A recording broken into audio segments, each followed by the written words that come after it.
যদি আজি কোনোবাই জুবিনক চাইছে, পেটটো ইতিমধ্যে জুবিনৰ ফুলি গৈছে আৰু মুখখনো ফুলি গৈছে। আৰু যোৰহাটলৈকে আমি ডাইৰেক্ট নিব নোৱাৰোঁ, মৰিগাঁও, নগাঁও, জাগিৰোড, এই যিটো যাত্ৰা এদিন বা দুদিনৰ যাত্ৰা হ'ব, সেইটো কোনো পধ্যেই জুবিনৰ পাৰ্থিৱ শৰীৰে সহ্য কৰিব নোৱাৰে। সেইবাবে যোৰহাটৰ ৰাইজৰ ওচৰত মই ক্ষমা বিচাৰিছোঁ।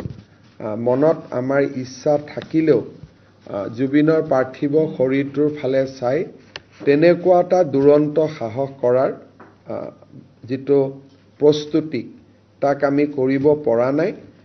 ৰাইজৰ আৱেগক আমি সন্মান জনাইছোঁ, কিন্তু জুবিন যিহেতু প্ৰাথমিক আৰু জুবিনক সন্মান সহকাৰে বিদায় দিয়াটো যিহেতু অসমৰ ৰাইজৰ এটা দায়িত্ব বা কৰ্তব্য, সেইবাবে মই যোৰহাটৰ ৰাইজৰ আৱেগক সন্মান জনোৱাৰ পিছতো তেওঁলোকৰ অনুৰোধ ৰক্ষা কৰিব নোৱাৰাৰ বাবে মই বিনম্ৰতাৰে সৈতে ক্ষমা খুজিছোঁ।